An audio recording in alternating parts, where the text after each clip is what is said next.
CM Jagan పేద ప్రజల అభివృద్ధి కృషి చేస్తున్నారని వైసీపీ నేతలు గొప్పలు చెప్పడం ఆచరణలో అది అమలు కావడం లేదన్నారు. సేవలన్నీ మరింత త్వరగా చేసేందుకు సచివాలయ వ్యవస్థ తీసుకొస్తే ఉద్యోగులు మాత్రం సచివాలయాలకు రావడం లేదని తెలుస్తోంది. ఉదయం 11 గంటలు దాటినా సచివాలయ తలుపులు తెరుచుకోవడం లేదు. ప్రకాశం జిల్లా బెస్తవారిపేట మండలం జేసీ అగ్రహారం గ్రామంలో 11 దాటినా సచివాలయ తలుపులు తెరుచుకోవడం లేదని, పలు సమస్యలపై సచివాలయానికి వచ్చిన గ్రామ ప్రజలు సిబ్బంది అందుబాటులో లేకపోవడంతో వెనుతిరుగుతున్నారు గ్రామ ప్రజలు. అధికారుల నిర్లక్ష్య వైఖరికి ఆగ్రహం వ్యక్తం చేస్తున్నారు. ఏదైనా మనం అడిగితే చెబుతుండమే ఎవరి మీద కసి నాకెవరికి మీద కసి ఏముంది. ఇప్పుడు ఎవరికి సామాన్లకు ఇబ్బంది పెడితే నాకేం పని కావాల్సింది. ప్రతి సచివాలయం ఎట్లా ఉంది ఇప్పుడు 10-20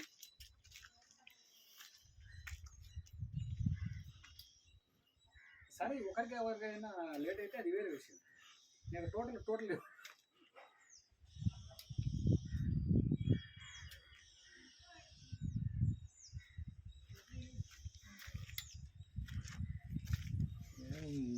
పంతొమ్మిదిన్నర కొడతా కంప్లైంట్ పెట్టి వీడియో పెట్టు. పెడతాను. ఇంతకుముందు కూడా ఒకసారి పెట్టినా వీళ్ళ గురించి కాదు, కానీ అప్పుడేం మళ్ళీ చుట్టూ తిరుగుతారు. ఇంకా ఫోన్ల మీద ఫోన్ చేస్తాడు. ఆయన ఎవరు? ఆ సెక్రటరీ, పంచాయతీ సెక్రటరీ. నువ్వేం కలసకపోతుంది. మాది ఇప్పుడు పరిష్కారం కాలే, ఓకేనా నా సంతకం పెట్టుకున్నారు. ఆయన ట్రాన్స్ఫర్ పోయిందంట.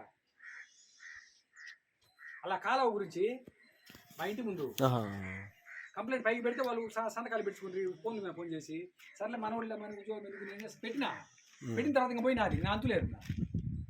నాకు తెలుసు చేస్తారని అట్లా. ఆయన కానీ నేను పెట్టినా.